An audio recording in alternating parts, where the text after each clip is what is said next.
Shalom, puji Tuhan. Oleh anugerah Tuhan kita boleh ada seperti kita ada sekarang ini. Hari ini saya akan menyampaikan firman Tuhan perihal iman yang mengalahkan kekhawatiran. Iman yang mengusir kekhawatiran. Kekhawatiran atau ketakutan itu membuat hidup ini menjadi berat. Karena kekhawatiran itu menyebabkan tekanan dalam hidup. Stres. Itu bahasa asingnya stres. Saudara-saudara, itu mungkin karena persoalan keluarga, mungkin karena kita ada dalam segala kesulitan ekonomi, mungkin karena masalah-masalah lain dalam hidup kita. Ini sudah sekalian menekan hidup kita. Biasanya manusia itu jadi khawatir karena apa? Secara fisik dulu ya. Secara tubuh itu manusia yang banyak khawatir itu adalah kurang gerak. Malas. Orang yang banyak tidur, malas, kurang bekerja itu lemah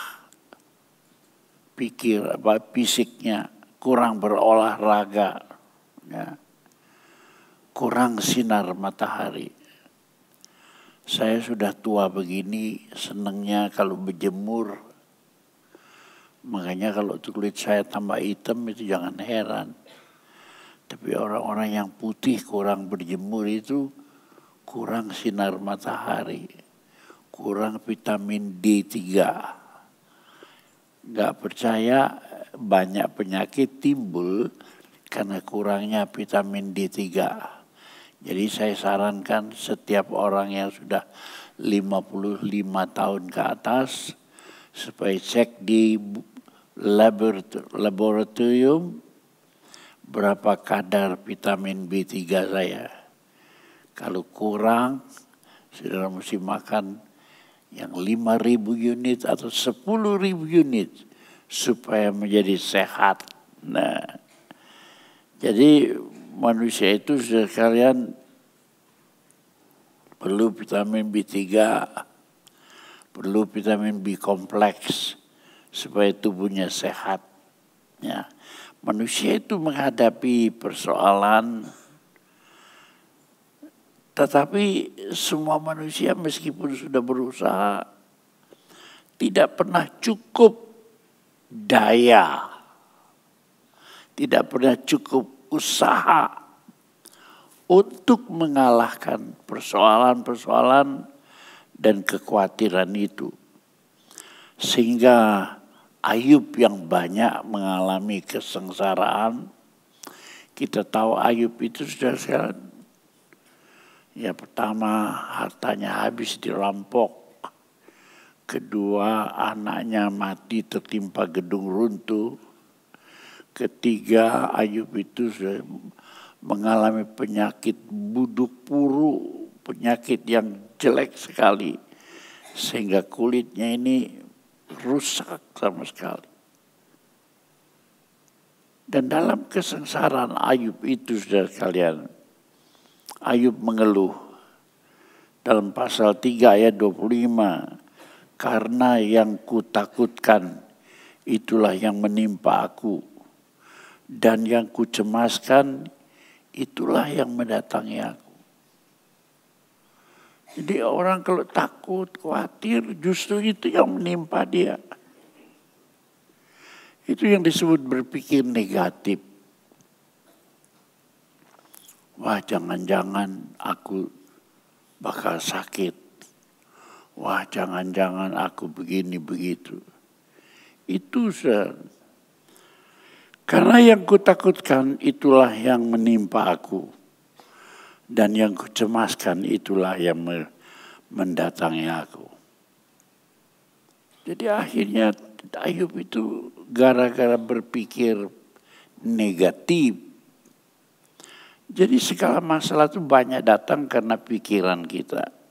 Tadi karena fisik kita kurang olahraga, kurang bergerak. Sekarang datang karena pikiran kita yang negatif. Jangan-jangan nanti saya nggak laku dagangannya. Jangan-jangan seperti ramalan bahwa ada 3 mata keuangan yang akan runtuh atau menjadi miskin. Nilainya merosot, nomor 1 Amerika, nomor 2 apa ya? Nomor 3 katanya keuangan Indonesia. Itu berita-berita yang membuat pikiran kita jadi cemas dan takut, saudara. Nah, hidup itu nggak ada ketenangan. Nggak ada manusia yang bisa mengatasi persoalan. Kenapa kita menjadi takut, khawatir? Karena manusia itu merasa dirinya mampu mengatasi persoalan. Padahal mari kita mengakui bahwa diri kita ini tidak pernah mampu. Kecuali di dalam Tuhan yang memberikan kemampuan kepada kita. Sehingga kita berkata, aku tidak takut. Sebab Tuhan besertaku. Jadi utamanya orang khawatir itu hidup di luar Tuhan. Atau dia menjadi Kristen, tapi Kristennya Kristen agama. Bukan Kristen iman. Dia percaya Tuhan, tetapi tidak memuja Tuhan sebagai pengendali hidupnya. Wah, ini anugerah Tuhan kalau kita bisa mengerti rahasia Allah yang besar. Ya. Kekhawatiran itu jadi karena kita hidup sendiri di luar Tuhan. Artinya kita berdasarkan usaha manusia, kekuatan duniawi. Makanya orang tuh mau sekolah pinter, mau sekolah tinggi, kemana saja untuk mengatasi hidup ini.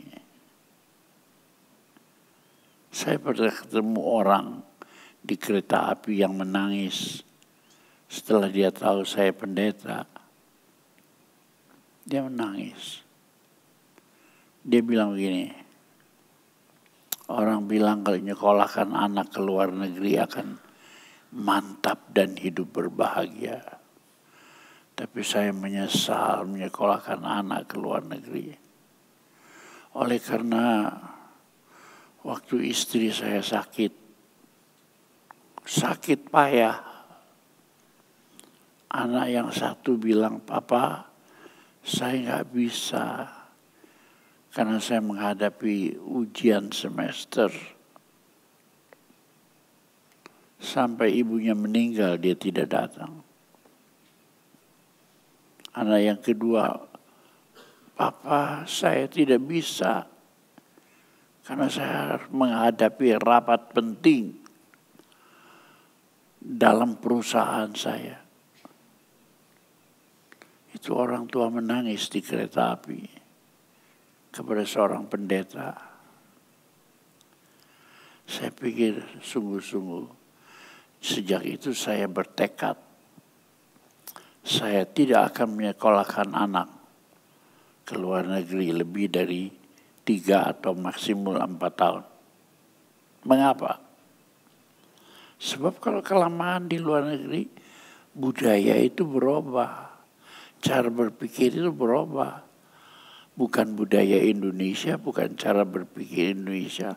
Dan rasanya tidak mau kembali ke Indonesia. Itu manusia, saudara. Jadi manusia itu menghadapi hidupnya berdasarkan penglihatan dan pertimbangan sendiri itu sungguh tidak bisa mengusir kekhawatiran, tidak bisa mengatasi hidup. Saya ingin supaya jemaat itu mempunyai hidup yang teguh dalam Tuhan, kuat dan perkasa. Saya ini sisanya orang mati. Dari umur 29 tahun, saya pindah ke Tasikmalaya. Saya dibekali penyakit liver yang berat. Saya disebut carrier, bisa menularkan penyakit liver. Piring sendok makan semua harus berbeda, tidak boleh campur sama orang lain. Saya menderita itu, Dr. Simon Cow berkata pada saya, sekali lagi liver cirrhosis mati. Saya divonis pada umur 29-an bahwa saya akan mati karena sakit liver. Nah, berapa kali saya mesti mati? Saya kena COVID 2 kali. Dan untuk menghadapi COVID, saya mesti bersihkan seluruh perut saya. Saya adalah orang yang suka makan drontal. Saya sarankan sudah makan drontal. Sebab banyak sekali bakteri-bakteri yang jahat dalam perut kita. Cacing-cacing yang jahat dalam perut kita. Drontal itu adalah obat cacing anjing. Jadi obat cacing manusia itu terlalu lemah, terlalu enteng, hanya bisa membuang cacing tambang yang ditarik gitu, dan cacing kermi yang bikin gatal. Tapi banyak bakteri yang busuk itu nggak bisa dibuang. Jadi saya makan. Ini staf kita di dalam gereja ini sudah biasa makan drontal. Marga di mana? Angkat tangan. Pernah makan drontal? Hah? Kalau pernah berdiri. Ini lo pendeta GBI yang makan obat cacing anjing. Staf kita gereja ini ada puluhan orang. Termasuk Lydia itu sudah biasa makan obat cacing anjing drontal untuk membersihkan segala. Orang hidup itu ada rahasianya. Ketika saya sakit COVID 2 kali, saya mesti mati. Anak saya yang dokter dan anak saya yang apotek, pedagang obat, menungguin saya. Detik-detik kematian, yaitu kematian oleh karena mengalami waktu itu penyakit yang kedua itu apa namanya? Delta. Itu serangan COVID yang hebat. Saya terbaring 2 kali di rumah sakit Immanuel. Ya. Dan harapan hidup sudah hampir habis. Terakhir, rumah sakit dan anak saya berunding. Apa yang harus kita perbuat? Masih ada satu yang kita bisa coba. Kasih bapak ini obat cacing kuda. Dengar baik-baik ya. Namanya ivermectin. Dengan persetujuan 2 orang anak. Seorang dokter dan seorang pedagang obat. Saya makan ivermectin. Dari mana itu? Bukan dari dokter, bukan dari Tuhan, bukan dari anak. Dari Allah. Ilham dan keberanian itu datang dari Allah. Sebab kita tidak cukup cukup kekuatan, tidak cukup kemampuan untuk menghadapi seluruh persoalan hidup. Tapi kita berserah kepada Tuhan. Kita lihat dalam kisah Markus 4 ayat 35 sampai 41. Di situ dinyatakan Yesus menyeberang danau Galilea bersama dengan murid-muridnya. Di sana disebutkan petang hari, sudah sore, suasana gelap, terjadilah topan yang sangat dahsyat sehingga perahu mereka penuh dengan air. Dan murid-murid berseru, "Guru, kita akan binasa." Tetapi Yesus bangun menghardik angin dan gelombang, sehingga danau itu pun menjadi tenang dan angin menjadi teduh. Lalu kemudian kita melihat bahwa petang itu Yesus menunjukkan kuasanya ketika topan mengamuk. Ya, Yesus menunjukkan kuasanya. Help.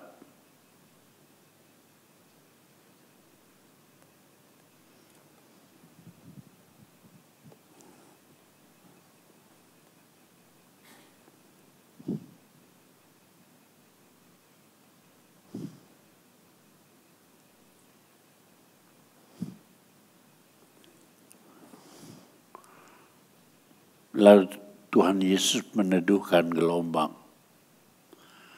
Dan Tuhan bertanya, "Mengapa kamu takut?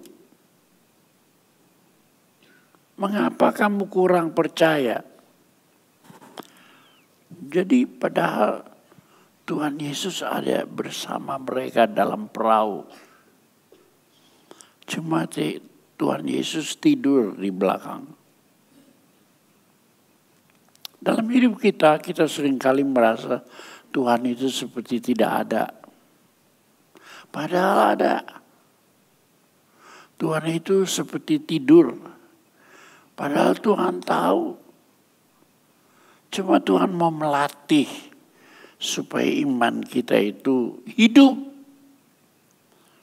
Supaya ke gereja kita itu bukan karena badan kita, bukan karena kebiasaan kita, tapi iman kita hidup. Saya sudah mati berapa kali. Terakhir saya ini dibilang stroke otak. Tanggal 22 Januari saya tiba-tiba jadi buta.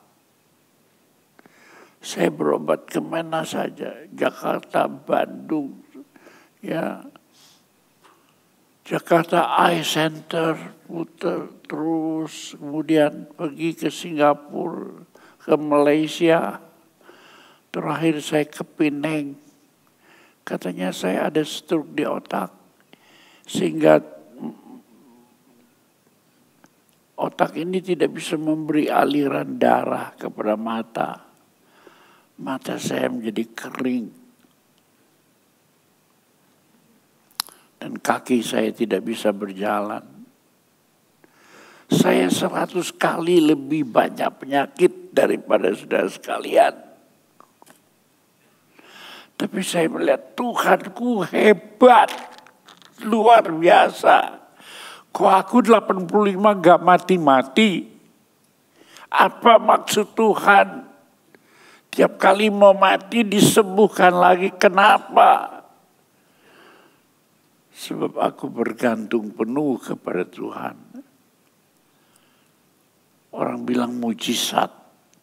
Mujizat. Arti mujizat itu yang sakit disembuhkan. Yang susah ditolong. Yang sudah harusnya dibuang, masih bisa dipakai. Tapi bagi saya mujizat itu besar artinya. Mujizat itu artinya kerelaan untuk menerima segala sesuatu sebagaimana adanya.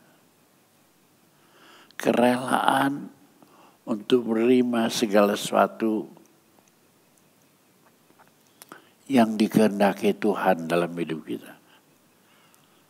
Hidup rela, susah rela, mati pun rela.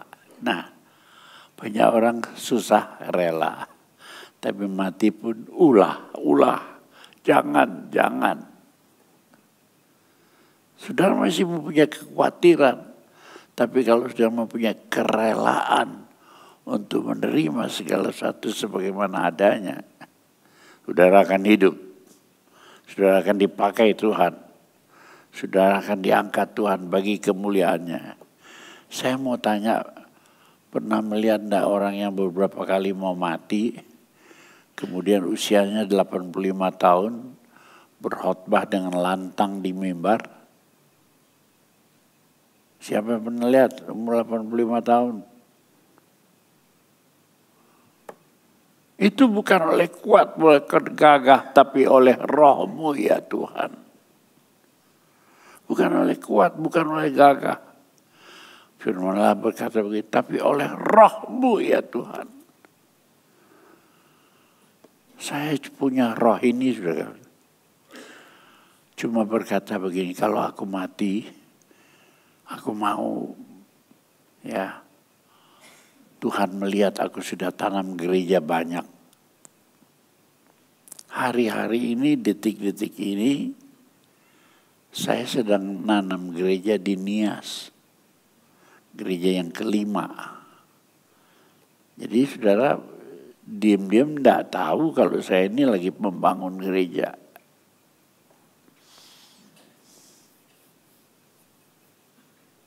Tiap minggu saya mesti kirim uang, istri saya mesti kirim uang, bayar bon-bon di toko, namanya Ronigan.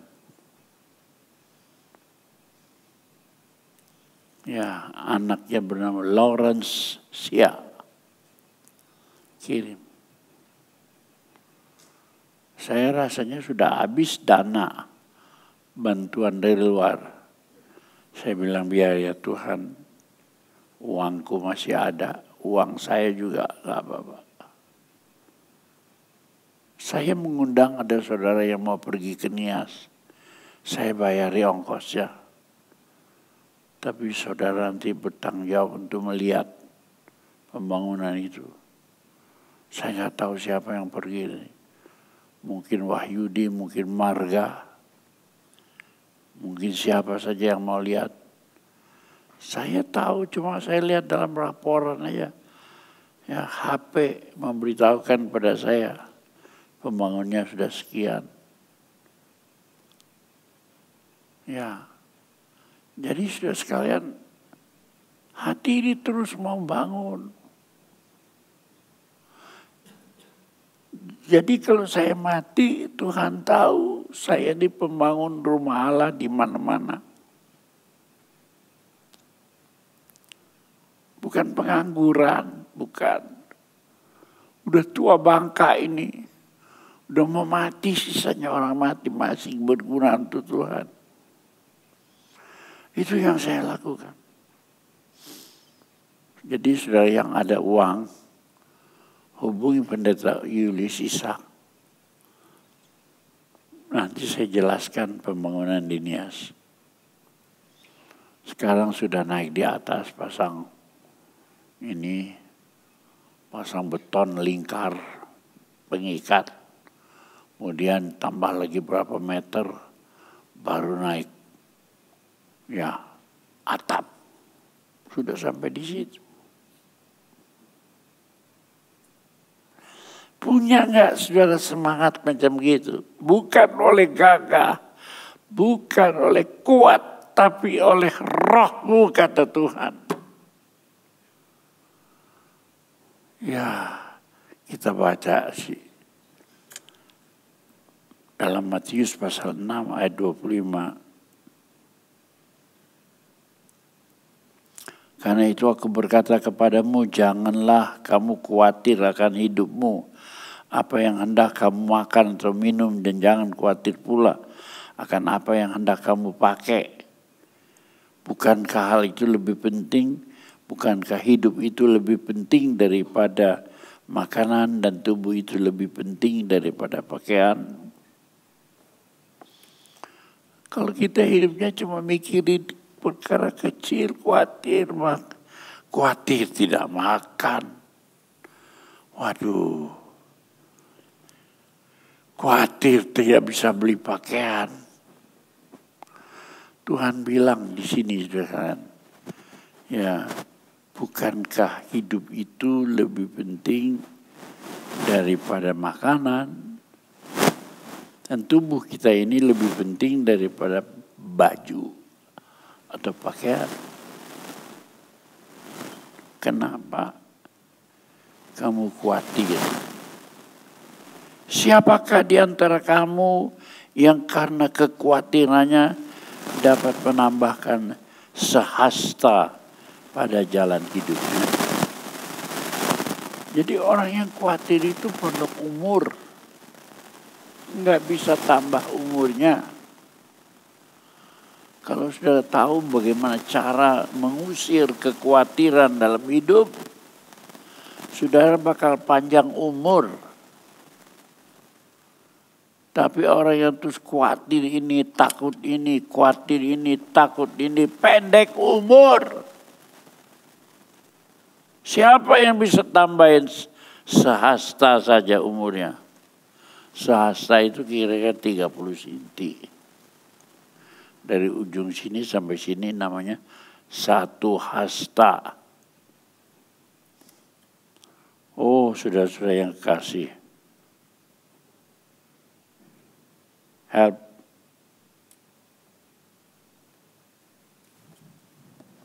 Help. Jadi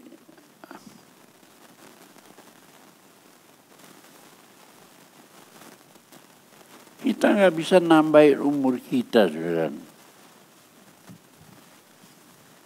Sebab itu jangan kamu khawatir apa yang akan kami makan, apa yang kami minum, apa yang kami pakai. Semua itu dicari bangsa-bangsa yang tidak mengenal Allah. Nah, kalau orang yang tidak percaya Tuhan, mereka begitu. Kenapa orang Kristen niru-niru orang yang tidak beriman? Sama khawatirnya seperti orang-orang dunia ini. Itu dicari oleh orang kafir, orang tidak percaya Tuhan. Tuhan berkata, nggak usah khawatir.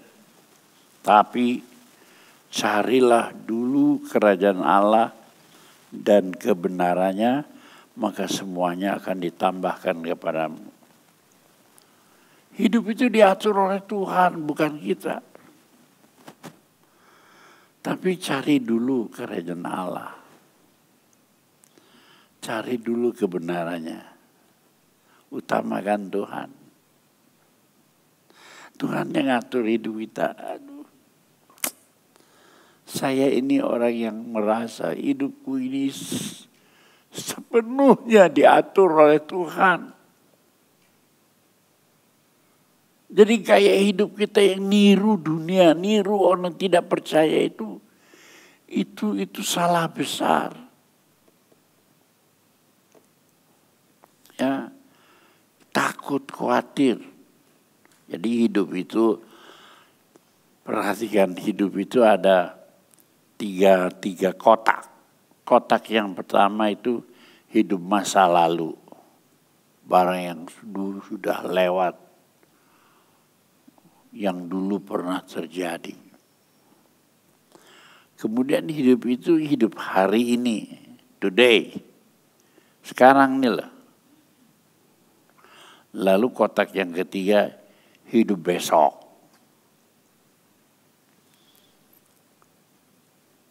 Banyak orang mencampur adukan barang yang kemarin masih diingat-ingat. Hari ini banyak persoalan. Aduh, bagaimana ya nanti? Bagaimana ya nanti? Ini 3 zaman disatukan, ya gendeng. Pikiran kita ini tidak cukup. Ya, hidup hari ini.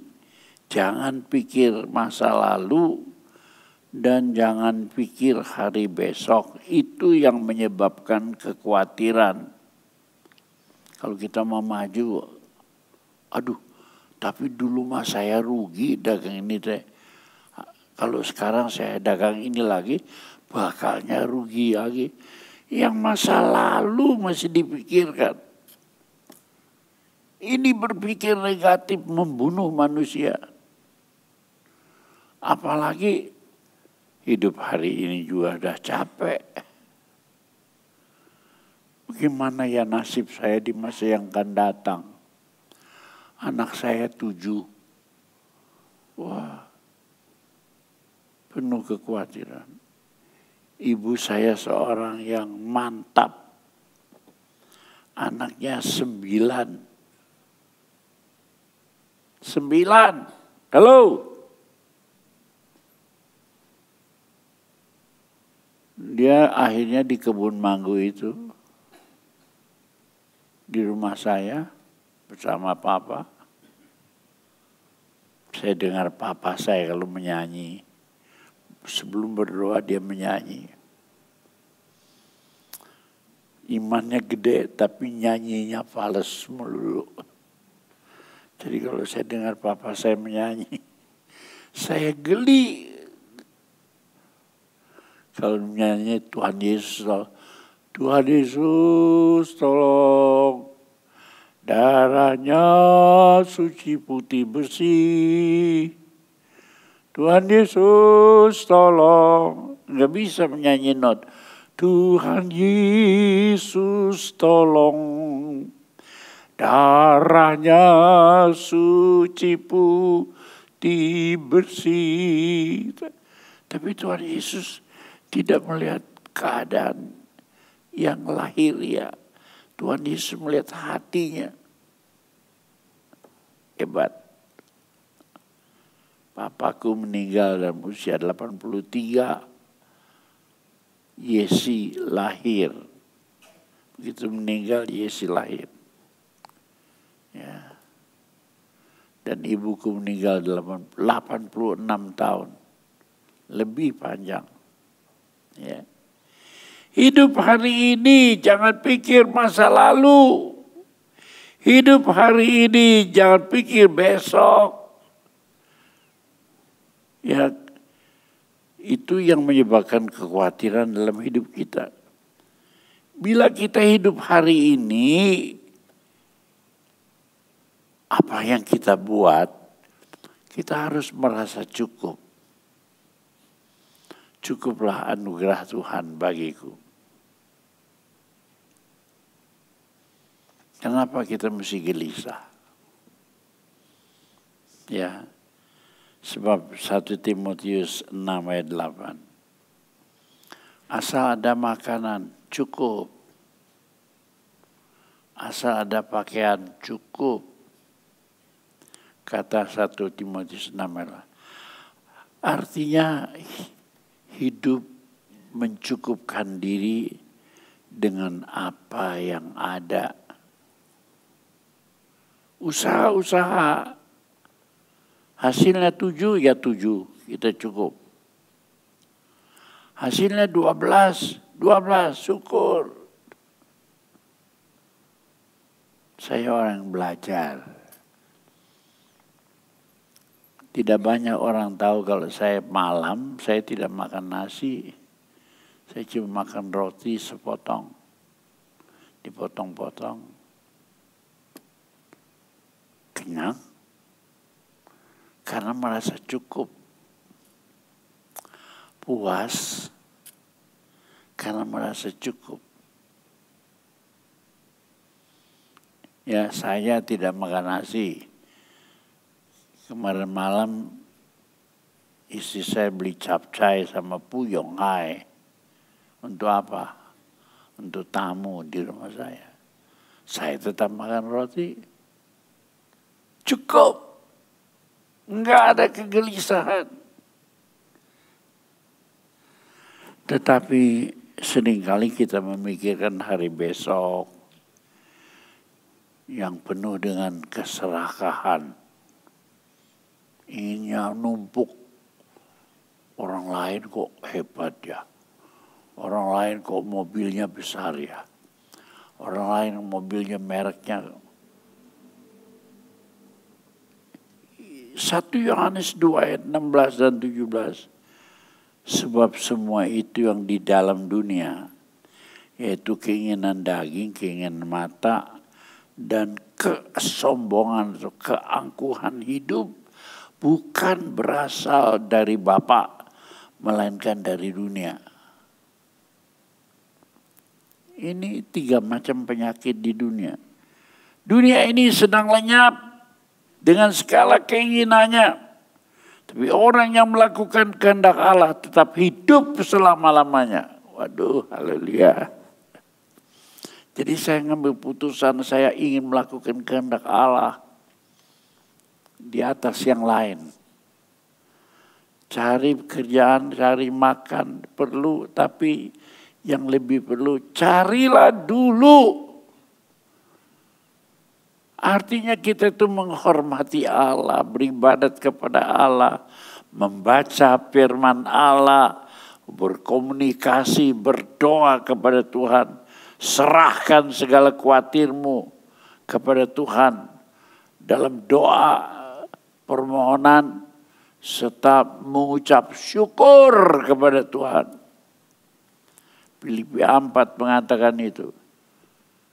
Serahkan segala kekhawatiranmu kepada Tuhan di dalam doa, permohonan, serta mengucap syukur. Jiwa itu tenang, gak ada orang yang percaya begitu sungguh-sungguh bisa sakit jantung, gak ada itu. Orang yang sakit jantung itu pikirnya terus, jantungnya gak tahan, berdebar terus. Kalau orang Bandung bilang jantungan, aduh jantungan, paehna kudunya sakit jantung, serangan jantung. Itu manusia hidup. Serakah yang ada dalam dunia ini adalah keinginan daging, keinginan mata, dan kesombongan. Cuma 3. Apa itu keinginan daging? Keinginan daging yang terbesar itu sudah kan hawa nafsu seksual, ingin laki perempuan, daging, ingin dipuaskan. Kalau punya suami tidak bisa memuaskan, buang suaminya, ganti lagi. Istri juga begitu, buang istrinya, ganti lagi. Ada ajaran yang mengatakan, coba lihat tuh binatang. Kalau 1 kambing tidak cukup, pasangannya 1 lawan 1. 4 juga jadi. Makanya manusia itu kudu bisa kawin 4, katanya begitu. Ayam juga begitu. 1 jago, 4 betinanya. Saya pernah di orang bela diri begitu. Saya tanya, emangnya kamu teh ayam atau manusia? Allah berikan cuma 1. Adam diberi 1 Hawa. Bukan 4. Manusia banyak alasan. Itu namanya keinginan daging. 2, keinginan yang keinginan mata.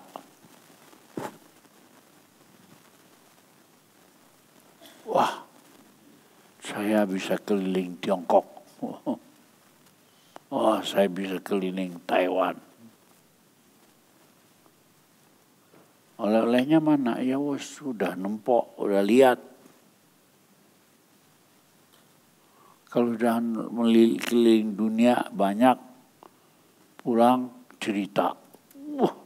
Saya udah lihat ini. Kemarin Rubin minggu lalu ada di Hawaii. Di Hawaii ada cicinya Lena, cihunya Lena, Ko Keng Leong. Ya, nengok saudara tuanya. Rubin lewat di pantai Waikiki Beach di Hawaii, kirim foto. Dalam hati saya, Bin, aku udah menikmati Hawaii itu dulu. Dulu Hawaii itu Waikiki Beach cantik sekali. Pasir, pantai, bagus.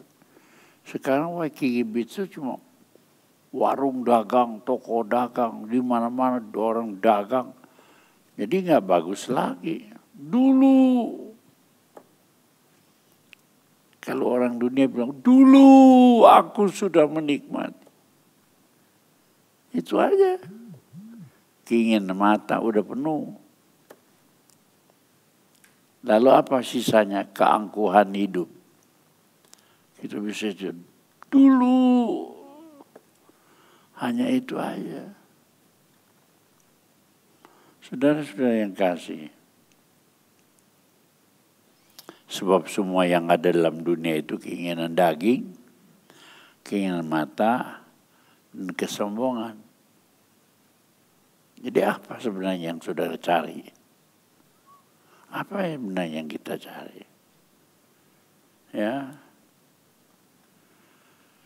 Ya, Tuhan ingin supaya kita bukan hanya beriman saja. Saudara sudah beriman. Tapi Tuhan ingin supaya kita itu bukan cuma beriman saja. Tetapi Tuhan ingin supaya kita memiliki iman yang teguh. Iman yang kuat. Sehingga kita tidak khawatir atau kita bisa mengusir kekhawatiran itu. Orang yang bisa mengusir kekhawatiran jauh dari sakit jantung, jauh dari pondok umur. Ya. Nah, jadi Tuhan itu sedang membentuk hidup kita agar supaya kita bisa memiliki iman yang luar biasa. Ya, iman yang perkasa.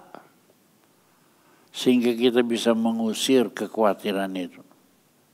Menguasai, kemudian mengusir. Nah,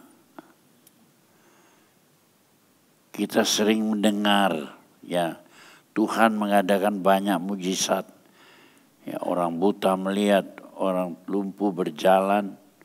Kita mendengar Tuhan Yesus mengadakan, memberi makan 5.000 orang dengan 5 roti dan 2 ekor ikan. Ya.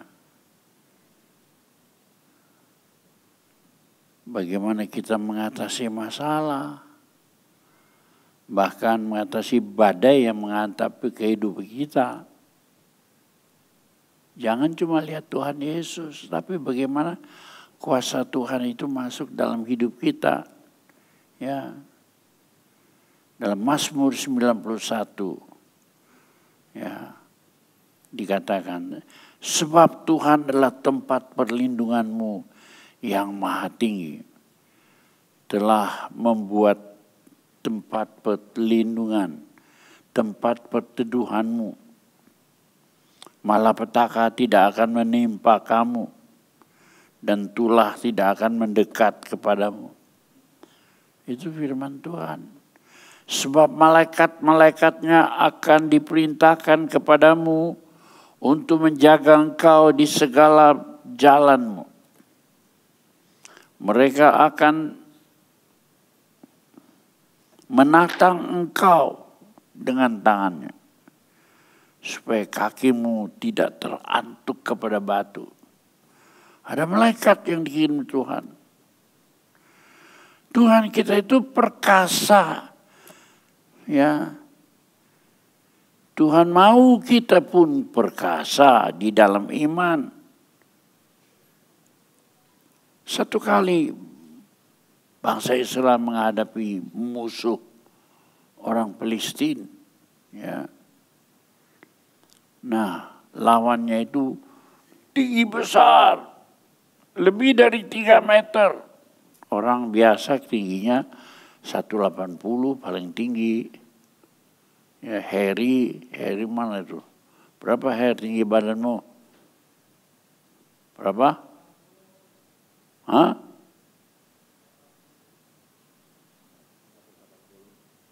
180.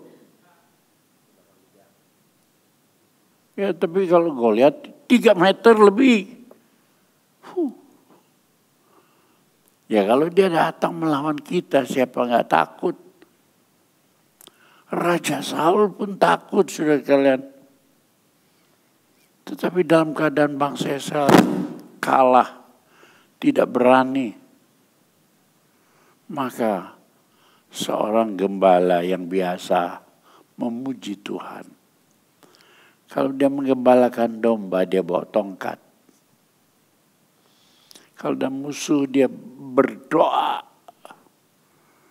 Tapi dengan tongkat gembala dia, singa dan beruang dikalahkannya waktu dia masih muda. Sebab dia beserta dengan Tuhan. Kalau Tuhan menyertai apa saja masalah kita, karena pengalamannya dari muda bersama Tuhan, maka tatkala Raja Saul takut, Israel takut, bertemu dengan Goliat, dia bilang, izinkan aku berperang untuk mengalahkan Goliat. Karena memang tidak ada lagi orang yang berani. Cuma ada seorang muda yang bernama Daud, gembala domba itu. Maka Saul bilang, ya kamu boleh dicobain baju perang, gak bisa, kebesaran. Coba lagi, nggak bisa, terlalu berat, berlapis tembaga. Baju perang zaman dulu itu berlapis-lapis, kalau ditombak, tak, tembaga, jadi nggak tembus. Jadi dia tidak pakai apa-apa, dia cuma bawa ketepel, bawa batu-batu, luar biasa. Gembala kecil yang bernama Daud, yang berani menghadapinya. Ketika menghadapi Goliat yang tinggi besar, Daud berkata, kamu datang dengan pedang, tombak, dan lembing. Tetapi aku datang, ya, engkau datang dengan tombak dan lembing. Ya, tetapi aku datang dengan nama Allah.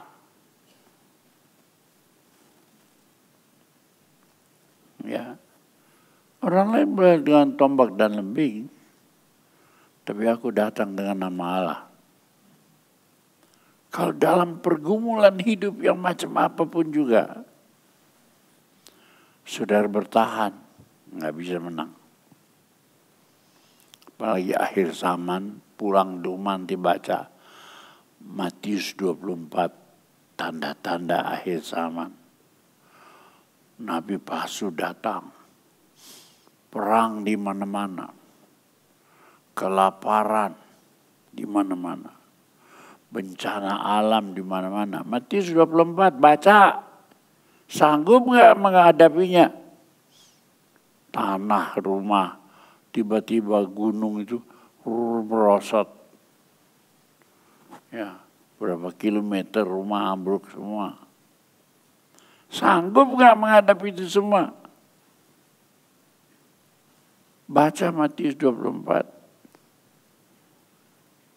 engkau datang dengan tombak, lembing, perisai. Tapi aku datang dalam nama Allah yang menjadikan langit dan bumi. Waduh, luar biasa. Kemudian dengan ketapel, tes, Goliat jatuh. Tak. Pedang yang besar yang miliknya Goliat diambil, dipotongkan. Des. Leher Goliat kepotong oleh pedangnya sendiri. Tapi Allah yang bekerja, yang membela, yang menemani. Ini namanya iman yang perkasa. Sehingga mengusir semua masalah. Ya. Saudara nggak usah lihat Daud, lihat Julius Ishak aja. Yang udah mati, berkali-kali mati, masih hidup ini. Kamu datang dengan segala macam obat, senjata, dokter yang hebat dan pintar. Tapi aku datang yang menghadapi hidup ini dengan nama Allah yang menjadikan langit dan bumi. Aku hidup oleh anugerahnya. Sesudah itu Yesus memerintahkan murid-muridnya naik ke dalam perahu, mendahului mereka ke seberang. Sementara ia menyuruh orang-orang pulang. Dan setelah orang banyak itu disuruhnya pulang, ia naik ke atas bukit berdoa seorang diri.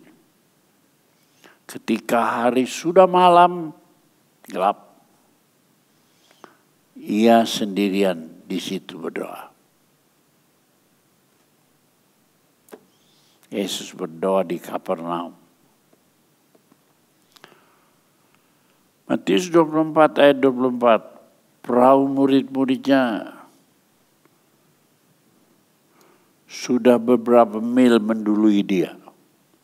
Sementara dia masih doa di gunung, murid-muridnya berlayar mendahului dia. Lalu diombang-ambingkan gelombang karena angin sakal. Pelayan itu bagus sekali kalau angin itu mendorong dari belakang. Tapi kalau angin sakal itu dari depan. Hantam anginnya begini. Terombang-ambing lah. Perahu-perahu murid-muridnya itu. Ya. Pada kira-kira jam 3 malam. Wah, malam nih. Gelap sekali. Sudah tahu kalau maling datang mencuri jam berapa? Jam 2, jam 3. Nggak ada maling juga, jam 5 nggak ada. Yang bongkar rumah orang itu sudah datangnya jam 2, jam 3. Murid-muridnya juga ketika jam 3, gelap sekali. Ya. Melihat Yesus berjalan ya di atas air. Lalu mereka lihat hantu. Lalu mereka berteriak karena takut. Kalau kita percaya roh yang benar, roh Allah. Tapi kalau orang yang takut melihat Tuhan pun jadi hantu. Hantu itu roh. Tuhan itu roh. Tapi kalau kita punya iman yang benar, roh Tuhan. Kita lihat Yesus, kita lihat Tuhan menolong kita. Tapi ketika kita tidak cukup percayanya, roh Tuhan pun kita bilang, hantu. Lalu kita berteriak ketakutan. Tetapi Yesus berkata kepada mereka, tenang, ini aku, jangan takut. Kalau saudara lagi takut, lihat Yesus. Tapi jangan pikir hantu ya, dia Tuhan, tenang, jangan takut. Nah, Lalu Petrus berseru dan menjawab, Tuhan, apabila engkau memang itu, engkau itu, suruh aku datang kepadamu berjalan di atas air. Hei Tuhan, kalau engkau bukan hantu tapi Yesus, suruh aku berjalan di atas air. Kata Yesus, datanglah. Petrus turun dari perahu, berjalan di atas air, mendapatkan Yesus. Tapi ketika dia rasanya tiupan angin, takutlah ia. Lalu dia mulai tenggelam, berteriak, Tuhan, tolonglah aku. Ketika dia lihat Yesus, dia bisa berjalan di atas air. Tapi ketika mengeluarkan sedikit, gelombang kelihatan. Ya, gelombang kelihatan. Dia jadi takut, jadi tenggelam. Ya. Segera Yesus mengulurkan tangannya berkata, hei orang yang kurang percaya, hei jemaat yang kurang percaya, mengapa engkau bimbang? Ya, lalu mereka naik ke perahu itu. Ya. Dan angin pun redalah. Dan orang-orang yang ada di perahu itu menyembah dia, katanya. Sesungguhnya engkau anak Allah. Pencobaan-pencobaan masalah datang untuk kita menjadi kuat iman kita. Setelah mengalami banyak macam ujian pencobaan, akhirnya kita boleh mengaku, Yesus itu Tuhan. Yesus itu anak Allah yang hidup. Yang memberikan kehidupan, kemenangan kepadaku. Kita akan sampai kepada pengakuan iman yang tertinggi. Yesus itu Tuhan. Yesus itu anak Allah yang hidup. Maka masalah kita bisa dikalahkan, bisa kekhawatiran diusir.